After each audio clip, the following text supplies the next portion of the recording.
ಒಂದು ಕಾಲದಲ್ಲಿ ಹಳೆಯಬೀಡು ಎಂಬ ಊರಿನಲ್ಲಿ ಮನು ಎಂಬ ಒಳ್ಳೆಯ ಹುಡುಗನು ಇರುತ್ತಿದ್ದ. ಅವನ ಕುಟುಂಬದವರು ಬಡವರಾಗಿದ್ದರು, ಆದರೆ ಎಲ್ಲರಿಗೂ ಸಹಾಯ ಮಾಡುವ ಗುಣವಿದ್ದಿತು. ಒಂದು ದಿನ ಮನು ಒಂದು ಹಳೆಯ ಅಜ್ಜಿ ಮಣೆಮೇಲಕ್ಕೆ ನೀರಿನ ಹಂಡೆಗಳನ್ನು ಹೊತ್ತೊಯ್ಯಲು ಸಹಾಯ ಮಾಡಿದ.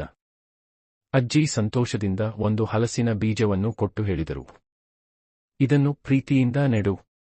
ಇದು ನಿನ್ನ ಹೃದಯವನ್ನು ಆತ್ಮವನ್ನು ತೃಪ್ತಿಪಡಿಸುತ್ತದೆ. ಅದನ್ನು ಮನು ತಮ್ಮ ಮನೆ ಹಿತ್ತಲಿನಲ್ಲಿ ನೆಟ್ಟನು. ಅಂದುಕೊಂಡ ದಿನವೇ ಬೆಳಗ್ಗೆ ಒಂದು ಎತ್ತರದ ಹಲಸಿನ ಮರ ಬೆಳೆದಿತ್ತು. ಅದು ಹೊಳಪಾಗಿದ್ದ ಹಳದಿ ಹಲಸಿನ ಹಣ್ಣುಗಳಿಂದ ತುಂಬಿತ್ತು.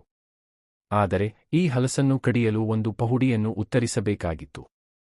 ಪಹುಡಿ ಇಂತಿತ್ತು, ಹಂಚಿದಾಗ ಬೆಳೆದು ಮುಚ್ಚಿದಾಗ ಕುಗ್ಗುವುದು ಏನು? ಮನು ಯೋಚಿಸಿ ಉತ್ತರಿಸಿದನು, ದಯೆ. ಮರದಷ್ಟು ಹೊಳಪಾಗಿ ಒಂದು ಬಂಗಾರದ ಹಲಸನ್ನು ಕೆಳಗೆ ಹಾಕಿತು. ಆ ಹಲಸಿನಲ್ಲಿ ಕೇವಲ ಹಣ್ಣಷ್ಟೇ ಅಲ್ಲ, ಆಹಾರ, ಪುಸ್ತಕಗಳು, ಬಟ್ಟೆಗಳು ಮತ್ತು ಚಿನ್ನದ ನಾಣ್ಯಗಳು ಇದ್ದವು. ಅದನ್ನು ಕೇಳಿದ ಕೆಟ್ಟ ಜಮೀನುದಾರನು ಮರವೊಡನೆ ಜಾಡು ಮಾಡಲು ಪ್ರಯತ್ನಿಸಿದ. ಆದರೆ ಅವನು ಸುಳ್ಳು ಹೇಳುತ್ತಿದ್ದರಿಂದ ಮರ ಏನೂ ಕೊಟ್ಟಿಲ್ಲ, ಬದಲಾಗಿ ಕಹಿ ರಸವನ್ನು ಅವನ ಮೇಲೆ ಸಿಂಪಡಿಸಿತು. ಆ ದಿನದಿಂದ ಊರಿನಲ್ಲಿ ಎಲ್ಲರೂ ದಯೆ ಹಂಚತೊಡಗಿದರು.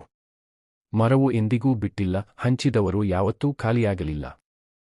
ಇದರಿಂದ ತಿಳಿಯುವ ಪಾಠ ಏನೆಂದರೆ, ದಯೆಯನ್ನು ಹಂಚಿದರೆ ಬದುಕು ಹೆಚ್ಚು ನೀಡುತ್ತದೆ.